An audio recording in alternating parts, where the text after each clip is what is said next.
Hey guys, Character97 again, this time with a review of the 144 scale no-grade Dinn from the Gundam Seed series. So the color scheme, being a no-grade, is of course going to require quite a lot of work. It's molded in almost entirely purple with a bit of dark blue here and there. We have it on the feet, the weapons, the body, and the upper parts of his wings.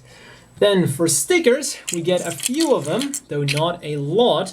We have the white ones that wrap around here, just one single sticker that wraps around then the top. And as you can probably see, they don't even fit all that well. We have two ones for his missile launchers.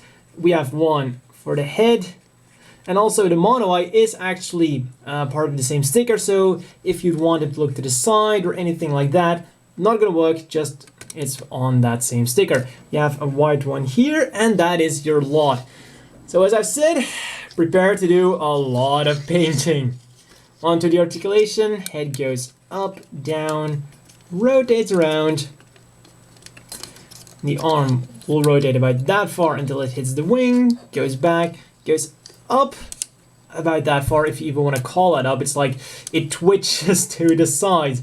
And that's everything that's gonna do in typical no-grade fashion. Then these side cuts here are actually articulated, so those are definitely the highlight of this model. The legs go forwards a bit, and I was gonna say backwards, but apparently his normal standing pose already kind of hits the back, so they kind of go backwards a bit. The feet go backwards, forwards, side to side a bit, and will rotate around. Then when we turn him around, we have the wings which go up. You might have spotted a problem with this. Let's grab the box. You see that one there all the way back?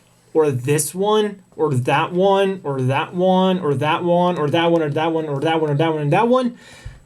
He should have 6 wings. 3 on each side. This one has a grand total of 2. Yeah, that's quite cheap, and you're not helping your cause by having this guy having his 3 wings together. Like, hey, you could also do it like this. Yeah, that's just cheap and annoying. I mean, would it have been really that difficult to just put 3 wings on here, just make it a bit thicker, and maybe up the price a bit, but at least give him that feature. It's already a no grade. And then moving on to accessories. They're all on here, and this is definitely the highlight of this thing. He can very easily store them there. They're not flying out or anything. You can just pull them out, put them in his hands. Get the other one out. Come on. Come on. This is the most awesome weapon he has. Come on. There we go. The shotgun. So yeah, these are definitely the coolest things he has to offer. The standard machine gun, but then next to that, he also has a shotgun. Something much more mobile suits should have. We have the Camphor, we have the Afreed. So yeah, it's proven shotguns do make badass mobile suits. Unfortunately, they don't always make their model kits badass, especially if they're no grades. But then the Dinn can also transform into his flight mode. He can, there we go, transform by putting on a helmet. And then extending his wings.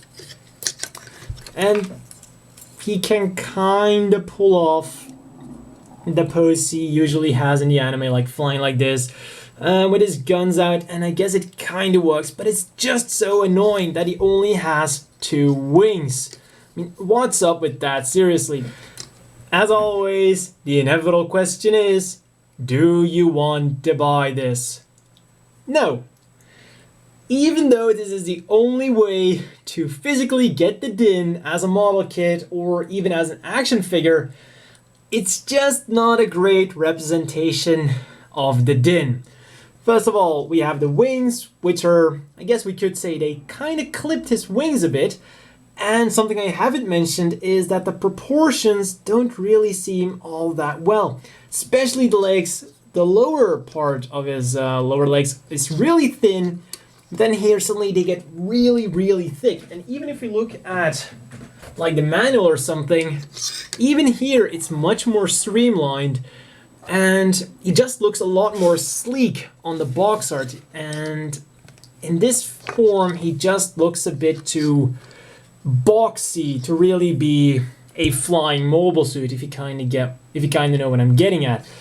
So even if you really like the Dinn, well, only if you really, really like the Dinn, you should get this. Or if you just want a shotgun for 500 yen, which probably isn't the greatest idea anyways.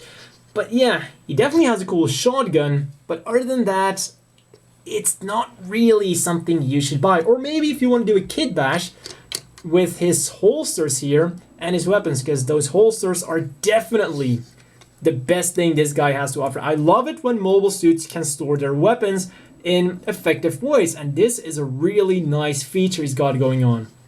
So maybe for that, you could think about getting it, but just for the Dinn, maybe try waiting for a high-grade release eventually, but for 500 yen, this is also one of the more expensive no-grades out there, so I'm just gonna have to say no. For comparisons, as you can see, it's not the worst no-grade out there, but that still doesn't really mean a lot. Also, when you compare head heights, it's not exactly the biggest thing around either. So let's put it next to the standard size Gym Custom. And you can see that it is in fact quite a small machine, especially putting it next to the quite ginormous Zaku 3. And finally, let's bring out a good friend of the Dinn, L-Strike Gundam here. And as you can see, you might be better off waiting until Bandai maybe, eventually, hopefully, releases this guy in high grade. Can't wait for that. And see you guys next time.